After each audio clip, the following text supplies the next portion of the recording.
Bonjour, alors voilà un petit tuto pour ceux qui auraient acheté un Sony XAV AX1000, donc comme celui-ci, et qui voudraient le mettre sur une Audi A3.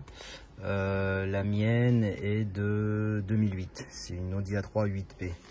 Alors il vous faudra acheter également, parce que moi il venait pas tous les câbles avec, donc j'ai acheté cet accessoire là, Audi CAN Bus Stalk Adapter.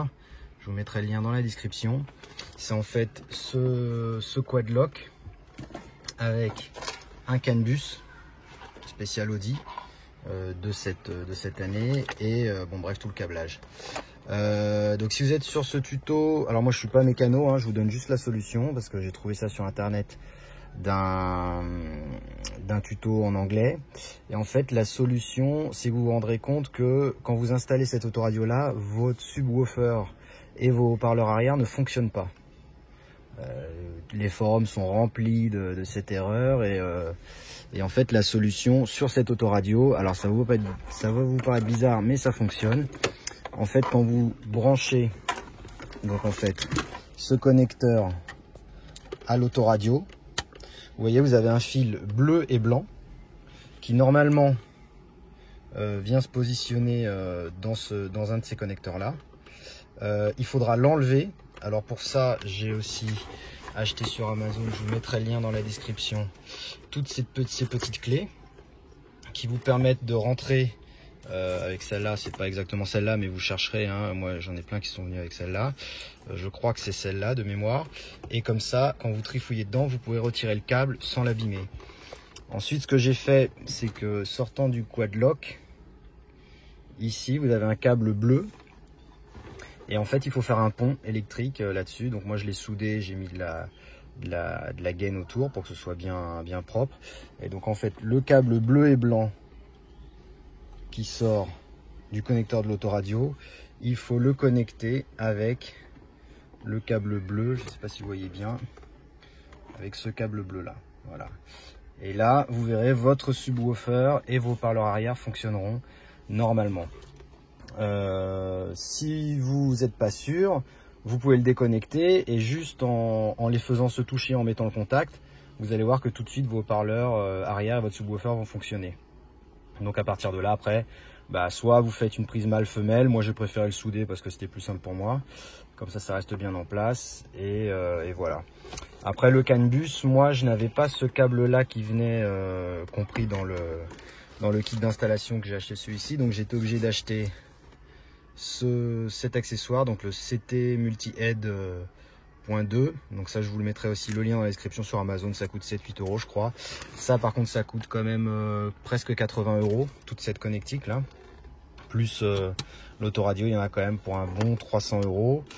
L'antenne aussi, l'antenne il faudra que vous veniez câbler le fil bleu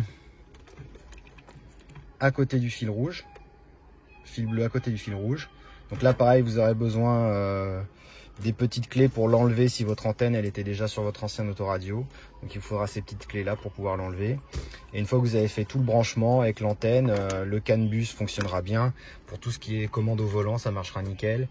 Et voilà, basiquement c'est ça, il faut faire cette connexion, ce petit pont, et tous les haut-parleurs de votre voiture fonctionneront normalement. Des connectiques à l'autoradio, tout est écrit dessus. Vous avez rear, front, donc vous mettez les rear, donc le droit, le gauche, les front, donc ça c'est les RCA. Ici vous allez brancher le jack 3.5 qui sort directement du CAN bus. Donc ce câble là vous venez le brancher ici, c'est l'emplacement bleu, l'antenne. Et puis c'est tout. Après si vous voulez mettre un micro et une caméra arrière ici, voilà. Et ensuite vous rentrez le tout dans l'emplacement. Il vous faudra un cadre spécial, ça je vous laisse voir. Moi je l'ai scellé avec de la silicone, de la colle transparente, comme ça tient bien. Vous l'allumez, il va vous demander les paramètres, date, heure et langue. Et puis voilà, là vous allez avoir la radio. Donc avec les commandes au volant, vous voyez, j'augmente le son, ça répond tout de suite. De l'autre côté, changement de radio. Vous voyez, ça répond également. On va chercher. Voilà. Voilà le son. Ça si vous allez sur le bouton Home, vous allez avoir les autres options Bluetooth. Donc, par contre, pour faire fonctionner l'Apple Car, il faudra le connecter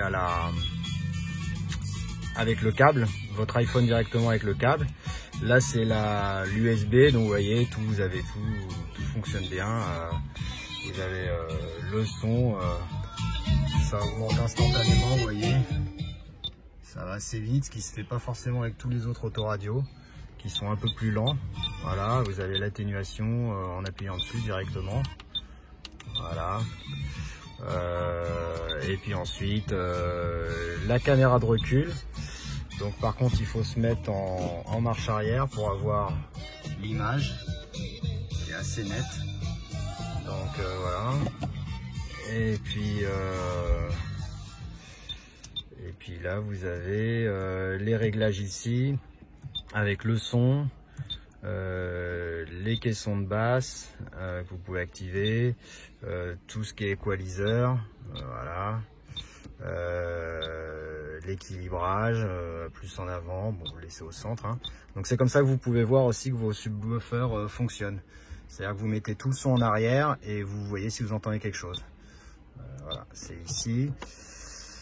Et puis voilà, après d'autres paramètres, des visuels, la luminosité, les fonds d'écran, voilà. C'est assez simple, c'est un petit autoradio assez simple, mais qui a une très bonne qualité de son, et qui surtout envoie 55 watts par haut-parleur, donc 55 watts x 4, plus l'extra basse, le son est nickel. Là-dessus, le son est nickel et il est assez rapide au niveau des commandes au volant. Moi, j'avais pris un Android avant et je galérais. C'est pour ça que je l'ai changé, parce que les commandes au volant, elles répondaient 6-7 secondes après. Donc, c'était bien galère. Donc, voilà.